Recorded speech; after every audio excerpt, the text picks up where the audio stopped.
"If you touch my son one more time, I swear you'll never set foot in this city again." The mayor's voice came out low, but charged with a tension so intense that even the police officers standing around hesitated for a second. The man in front of him didn't react. He didn't flinch. He didn't try to explain himself. He just kept looking at the boy, as if he were seeing something that no one else there could perceive. And that was when he spoke, in a tone far too calm for the situation. "He isn't trapped inside himself. Someone is stopping him from coming out." The silence that fell over the City Hall courtyard was immediate. Employees stopped in their tracks. Security guards exchanged glances, and the mayor stood frozen, because for the first time since his son's diagnosis, someone wasn't talking about limitation. They were talking about something completely different. "But before I tell you what that homeless man did in the following minutes, you need to understand how one of the most influential men in that city reached the point of losing control in public because of a single sentence. My name is Aaron. Today, I am an old man, and for many years I thought about keeping this story only to myself, not out of fear, but because whenever someone hears what happened that day, the same question arises. How did someone who had nothing manage to see what doctors, therapists, and specialists never could? At that time, I worked as the private driver for Mayor Jonathan Hayes, a respected, powerful man, known for never showing weakness. He ruled the city with a firm hand, made difficult decisions without hesitation, and maintained an impeccable image before everyone. But there was something inside his own home that followed no logic. His son, little Oliver, was born, seemingly healthy, strong, quiet, observant. In the first few months, nothing seemed out of the ordinary. But over time, small signs began to emerge. He wouldn't respond when called. He wouldn't look people in the eye. He didn't react to touch like other children. Then came the exams, the consultations, the specialists, until finally, the diagnosis came that changed everything: autism spectrum disorder. I saw the mayor hear those words in silence, as if he were trying to understand something that couldn't be solved with authority, money, or influence. "There are therapies," the doctors said. "Interventions," the specialists suggested. "Adaptation," everyone insisted. But no answer seemed to truly reach what he felt when looking at his own son and realizing there was something there that he couldn't access. As the months passed, Oliver withdrew even further. He stopped reacting to his environment. He would spend hours staring at the same spot, as if he were trapped in a place no one else could reach. And then, the things no one could explain began to happen. The boy would react, but not to people. He would turn his head, but not when he was called. And sometimes, he would smile to himself, as if he were responding to something that wasn't visible to anyone else. The mayor's wife was the first to notice. "Something is wrong," she would say in a low voice. But Jonathan wouldn't accept it. For him, everything had an explanation. Everything had a solution. It always had. Until that day, an official visit to City Hall, a public event, important people, press, heavy security, and for some reason Oliver was there, quiet, distant, as always. That was when the homeless man appeared. No one saw where he came from. He was simply there, standing a few feet away from the boy, watching, not with curiosity, not with pity, but with a kind of attention that made even the security team hesitate before acting. And then he took a step forward. Oliver, who didn't react to anyone, immediately turned his face toward him. That was enough for everything to spiral out of control. The mayor lunged forward. Security closed in. Voices were raised. And it was at that exact moment that the sentence was spoken. The sentence that no one could forget. "He isn't trapped. They are trapping him." If you feel like this story is about to take a turn that no one expects, take a moment to subscribe to the channel, because what that man did next didn't just change the boy. It revealed something his own father was never prepared to face. And in that instant, while everyone tried to pull the homeless man away, Oliver did something he had never done before. He reached out his hand directly toward the stranger, as if he already knew him. The boy's hand remained outstretched in the air for a few seconds, trembling slightly, as if that gesture required an effort that no one there could truly measure. And the most terrifying part wasn't the movement itself. It was the fact that Oliver never did that. Never. The security guards lunged forward immediately. One of them grabbed the homeless man's arm. Another tried to pull the boy away, but before anyone could complete the action, the man spoke again, his eyes still fixed on the boy. "Don't touch him now. You'll interrupt." The firmness in his voice didn't match his appearance. Worn-out clothes, a disheveled beard, tired eyes, and yet there was a strange authority there. "Get this man out of here now!" the mayor ordered, unable to hide his irritation. But Oliver didn't back down. "For the first time since I had known him," he persisted. His hand remained outstretched, his eyes completely locked onto that stranger. And then something even more unusual happened. The boy took took a small step forward. His mother, who was standing right behind him, brought her hand to her mouth, visibly shaken. He doesn't do that, she whispered, her voice nearly gone, but no one seemed to truly hear her, because at that moment the entire scene had spiraled out of logical control. The homeless man slowly knelt down, completely ignoring the men surrounding him. He didn't try to touch Oliver immediately. He just stayed there, at the child's eye level, as if he were waiting for permission, and Oliver answered. The hand that was in the air finally touched the stranger's face. A light touch, uncertain but real. The silence that followed was different from any other. It was no longer tension. It was something that no one there could name. "How long has it been since he touched someone?" the man asked, without taking his eyes off the boy. No one answered. The mayor's jaw tightened, clearly uncomfortable with the question, but it was the mother who answered, almost on impulse. "Months, maybe longer." The man nodded slowly, as if that information confirmed something he already suspected. "And he's gotten worse in the last few days, hasn't he?" he continued. "How do you know that?" The mayor snapped back, now more suspicious than irritated. The homeless man took a deep breath, and for a brief moment, his eyes left the boy and scanned everyone there, as if he were evaluating who was prepared to listen. "Because this didn't start in him," he said calmly. "It started around him." A murmur rippled through the crowd. Some laughed nervously, others exchanged glances. "Enough of this. This is absurd," the mayor cut in, stepping forward. "I've heard enough theories." And it was true. He had heard it all. Experimental treatments, alternative approaches, specialists contradicting specialists, promises that were never kept. But this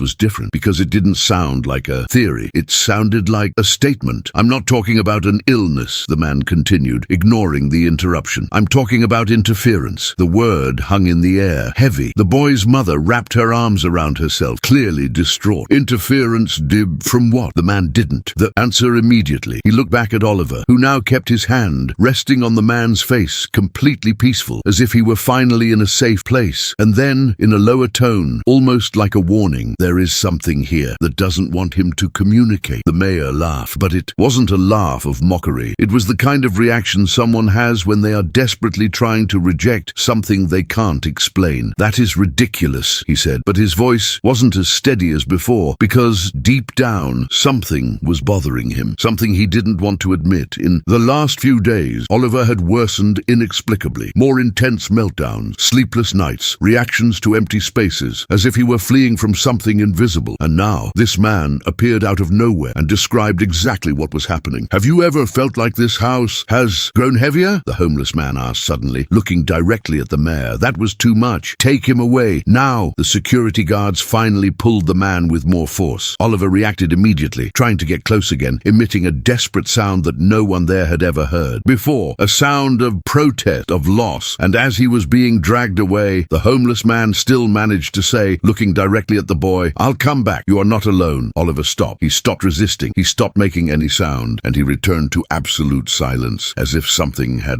been ripped away from him once more. But what no one realized at that moment was that that brief connection was no accident, and even less so the end of it all, because that very night, inside the mayor's house, something began to happen with much greater intensity, and without knowing it out, Jonathan Hayes was about to face something that no amount of money, power, or influence could control. On that day, he didn't imagine that the heavens were already moving for him, even as he tried to cast out the only person who seemed to understand what was truly going on. That night, the mayor's house didn't feel the same. There was nothing visibly out of place, yet the environment carried a weight that was hard to ignore. Aaron noticed it the moment he pulled the car into the garage. The silence was different. It wasn't an absence of sound. It was as if something were watching. He tried to shake the feeling. After all, he had seen this family go through difficult times before, but what happened in the following hours was unlike anything he had ever witnessed. Oliver didn't sleep, and it wasn't just insomnia. He was crying, but not like an ordinary child. It was a restrained, choked sob, as if he were trying to react without being able to fully express himself. At certain moments, he would get out of bed and stand in the middle of the room, staring at a specific corner, always the same corner. His mother tried to calm him. She sang, she hugged him, she persisted, but every time she got too close, Oliver recoiled, as if he were protecting something invisible behind her. Jonathan, across the hall, paced back and forth, visibly irritated. "This has gone too far," he muttered, trying to maintain control. "Let's call the doctor again," his wife suggested, her eyes weary. "We've called them all," he shot back, louder than he intended. The silence that followed was heavy, but it didn't last long. long, because it was at that moment that something happened. The hallway lights flickered once, twice, and then they stabilized. Aaron, who was standing near the stairs, felt a shiver run through his entire body. It wasn't ordinary fear, it was an alert. Oliver's crying stopped suddenly, completely, and that was even worse. Jonathan noticed it instantly. He pushed open his son's bedroom door without knocking. He found the boy sitting on the bed, staring fixedly at that same corner. But this time, there was something different. His gaze wasn't empty, it was attentive, as if he were responding to something. "Oliver!" his father called out with hesitation for the first time in a long while. And then the boy slowly raised his hand, pointing to the corner of the room. Jonathan's heart raced. He looked, but there was nothing there, only shadow. "There's nothing there," he said, trying to sound firm. But Oliver didn't lower his arm. And then something even more disturbing happened. A low sound, almost imperceptible, emerged from that exact spot. A dragging noise, as if something were moving without a defined shape. His mother backed away immediately. "Did you hear that?" she whispered. Jonathan didn't answer, but he heard it, and he felt it, and for the first time, he didn't have a ready explanation. The boy then did something he had never done before. He spoke, not a clear word, but a sound, directed almost like a warning, and immediately after, he covered his ears tightly, closing his eyes as if it were becoming unbearable. "Enough!" Jonathan shouted, more to himself than to anyone else. "This cannot go on like this!" And it was at that moment that something inside him broke. It was no longer denial. It was no longer control. It was desperation. And against everything he believed in, a decision began to form. The image of the homeless man returned to his mind. The way Oliver reacted, the sentence, "He isn't trapped." And Jonathan took a deep breath, rubbing his face, clearly struggling with himself. "I'm going to find that man," he said, almost in a whisper. His wife looked at him, surprised. "You can't be serious." "I have no more options," he replied, staring into the void for a second, before adding, "If there is any chance, I won't ignore it." But he didn't know where to look. He didn't know who he was. He didn't even know if the man would still be in the city. Aaron took a step forward. "I know where he might be." The mayor turned his face slowly. "What do you mean?" "I've seen him before, a few times, near the old abandoned station." And the silence that followed was the kind of silence that precedes a point of no return. Jonathan looked back at his son's room, where Oliver now remained motionless, but with tears streaming down in silence. He didn't hesitate anymore. "Get the car ready." Aaron nodded, and as they left the house in the early hours of the morning, not knowing exactly what they would find, something began to change. The air felt lighter outside, but at the same time, a strange sensation accompanied every step, as if that decision had caught something's attention, and just when everything seemed completely out of control, someone unexpected began moving in the same direction, as if they already knew exactly where to find them. The road to the old station felt longer in the early hours of that morning. The streets were empty, but there was no sense of tranquility. Aaron drove in silence, while Jonathan stared at nothing through the glass, as if trying to organize thoughts that no longer obeyed any logic. He had always been a man of quick decisions, but this time, every second seemed to push him into a territory he never wanted to tread. Faith, not political. Faith, nor well-crafted speeches, but something that demanded surrender, and that bothered him deeply. "What if he's not there?" his wife asked, breaking the silence. "Then I'll keep looking until I find him," Jonathan replied, without looking away. "And what if he's wrong?" The question hung in the air for a few seconds. Aaron slowed down as they approached the abandoned station. "Then I'll be wrong right along with him," the mayor said, lower than before. But deep down, that wasn't what scared him. What truly bothered him was the possibility that the man was right. The car stopped. The old station loomed ahead like a place forgotten by time, a rusted structure, broken windows, the wind whistling through empty spaces like a constant whisper. Aaron stepped out first. The air was cold, but not just because of the temperature. There was something there, a presence that was hard to explain. "He's here," Aaron said, not knowing exactly why, but feeling it. And it didn't take long. He appeared just the same as before. Simple clothes, a deep gaze, as if he were already waiting. "I knew you would come," the man said before anyone even spoke. Jonathan stepped forward. "What did you do to my son?" "I didn't do anything," the man replied calmly. "I only showed you what you weren't seeing." The tension returned with the same intensity. "Then speak," Jonathan insisted. "What is happening to him?" The man took a deep breath, and for the first time looked down at the ground for a moment. "Before I answer, you need to understand one thing." He looked up again. "This doesn't start with your son. It starts inside your house." Silence fell immediately. The mayor's wife gripped his arm, visibly shaken. "Are you saying that?" "I'm saying there is something there that doesn't belong in that place," the man interrupted, "and your son can perceive it." Jonathan rubbed his his face, having no patience left for half words. "And what do you want me to do?" The man took a step forward. "You're going to have to clear it out, and not with money, not with force, not with control, but with something you've spent your whole life avoiding." He paused briefly, as if measuring the weight of what was coming next. "Surrender." The word landed like a blow. Jonathan gave a short laugh, but there was no humor in it. "You want me to believe this is spiritual? I want you to see," the man replied, "because as for believing, you're already starting to." Without waiting for an answer, he turned and began walking into the station. "Come." Aaron hesitated for a second, but followed. Jonathan and his wife came right behind. The interior was even colder, but it wasn't just that. There was a silence, a different kind, a type of silence that felt alive. The man stopped in the center of the abandoned space. "Before anything else, you are going to do something you've never truly done." "What?" Jonathan asked, already impatient. The man looked directly at him. "Ask, and not as someone demanding answers, but as someone who recognizes they no longer have control." That hit home. Jonathan opened his mouth to retort, but couldn't, because for the first time it was true. He had no control. The man then closed his eyes. "Be silent and listen." Aaron did the same. The mayor's wife clenched her hands, clearly nervous. Jonathan took a few seconds, but against everything inside him, he also closed his eyes. At first, nothing happened. Only the sound of the wind through the structure. And then something began. A light sensation, a discreet warmth that didn't come from the outside. Peace, but not an ordinary peace. Something deeper, as if the environment were being adjusted. Aaron opened his eyes slowly and noticed the man remained in silence. But there was something different about him, a firmness, a presence. And it was at that moment that Jonathan felt something he had never felt before, a weight lifting from his shoulders as if he were being released. And without realizing it, he spoke, not loudly, not elaborately, but sincerely. "If this is real, I need help." The silence that followed wasn't empty. It was an answer, but they didn't yet know that this was only the beginning of what needed to be done. Because at the same time, back at the house, something began to react with more force, more intensity, as if it had realized that now someone was finally standing up to it. And if you followed this far, perhaps this story is stirring something inside you too. So subscribe to the channel, because what they would do next wouldn't just change that boy's destiny. It would reveal something that no one there was prepared to face. Little did they know that the miracle had already been released in the heavens, but before it could happen, something still needed to be confronted. What began at that station did not end there. The moment Jonathan opened his eyes, something inside him was no longer the same. There was no more room for pride, nor for resistance, only a silent urgency, as if every second now held real weight. "We need to go back," he said without hesitation. The man nodded slowly. "Now you understand." Aaron wasted no time. Within minutes they were back in the car, but the way back felt different. The air was denser, charged with a tension that grew with every block, as if something good were waiting. When they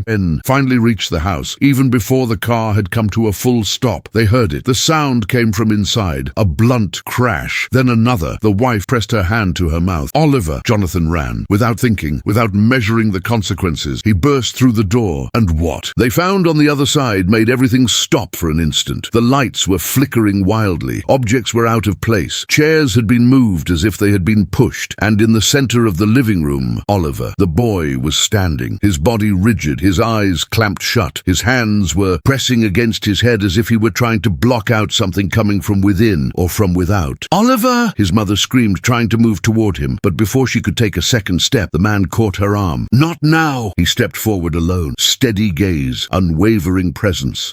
Jonathan stood still, torn between a father's instinct and something inside him telling him to trust. And it was at that exact moment that the environment shifted. The air became heavy in an almost palpable way. It was as if the house itself were reacting to the man's presence. Oliver opened his eyes, and for the first time, there was fear there. But it wasn't an ordinary fear. It was as if he were seeing something through someone. The man stopped a few paces away from him. "Enough," he said in a low voice, but firm. The silence that followed was absolute. Even the wind ceased, and then it happened. The boy began to tremble. His entire body reacted as if it were being pulled by something invisible. His mother was weeping. Jonathan couldn't move. Aaron felt his heart race like never before. "You don't belong here," the man continued, now looking beyond the boy, as if speaking to something no one else saw. "He is not yours." The words struck the room like an impact, and in that instant something answered, not with a clear voice but with a deep, low sound, a noise that seemed to come from everywhere at once. The lights went out. For a second, total darkness, and then a soft clarity began to emerge, not from the bulbs, but from the room itself. A warm light, discreet but present. Aaron held his breath. Jonathan felt his eyes fill with tears without understanding why, and the man took a step forward. "This boy is free." The words echoed in a way that made no physical sense, but was impossible to ignore, and then everything happened at once. Oliver's body relaxed. His hands dropped slowly. His breathing, once irregular, stabilized. Silence returned, but now it was different. There was no weight, no tension, just peace. The boy opened his eyes slowly, and this time something had changed completely. He looked around, with awareness, with real presence, and then he did something no one there was prepared to see. "Dad." The word came out low, almost fragile, but clear. Jonathan froze. The entire world seemed to stop in that instant. "Dad," Oliver repeated, now looking directly at him. The mayor's legs gave way. He fell to his knees on the floor, unable to hold back the tears. His wife put her hands to her face, sobbing, unable to speak. Aaron just watched, completely speechless. The boy took a small step forward, and this time there was no hesitation. He hugged his father, with strength, with intent, with real presence, and in that hug, everything that seemed impossible simply ceased to exist. But while everyone was consumed by that moment, the man took a step back in silence, like someone who already knew that this was not yet the end now, because what happened there was only the beginning of something much greater, and what would come after that miracle would change not only that family, but everyone who crossed their path. In the days that followed, the house was never the same again, but this time there was no tension. There was no heavy silence. There was no fear. There was life. Oliver began to change in ways that no medical report could ever explain. It wasn't just the word he spoke that night. It wasn't just the hug. It was everything. His gaze now followed people. His attention was present. His reactions natural, as if somehow something had been removed, and finally he could fully exist. Jonathan tried to rationalize it at first. He sought explanations. He reviewed exams. He spoke with specialists, but no answer made sense in the face of what he saw every day. The son who once seemed distant was now running through the house, laughing, responding, calling him Dad without effort. And deep down, he knew that didn't come from science. It didn't come from control, nor from money. It came from something he had spent his entire life ignoring: surrender. His wife was the first to notice the change in him. Jonathan was no longer the same rigid, calculated man, always in control. There was a silence in him now, but it wasn't empty. A silence that listens, that recognizes, that accepts, and with time, that began to overflow. His decisions at City Hall changed. The way he treated people changed. Even those who never believed in anything began to notice that something had happened. But there was one question that never left his mind: the man. He tried to find him again. Aaron went back to the station several times. He walked the nearby streets. He asked around, but no one knew. No one had seen him. It was as if he had simply vanished. But deep down, Jonathan knew. He hadn't appeared by chance, and he hadn't left without a reason. One night, weeks later, Oliver was sitting on the living room floor, playing in silence. Jonathan watched from a distance, still trying to get used to this new reality. "Dad," the boy called. He approached immediately. "What is it?" Oliver looked up with a calmness that didn't match his age. "That man, he said you would understand later." Jonathan felt a shiver run through his entire body. "He said when?" The boy went back to playing, as if it was something simple. "When he was here, but you didn't see him." Silence took over the room once again, but this time there was no doubt. There was no resistance, only understanding. Some answers don't come to be explained. They come to be lived, and from that day on, Jonathan no longer tried to control what he couldn't understand. He simply chose to walk different. This story didn't stay restricted to that house. With time, it spread. People began searching for answers, but Jonathan never told it as a proof. He never tried to convince anyone. He would only say, "Some things only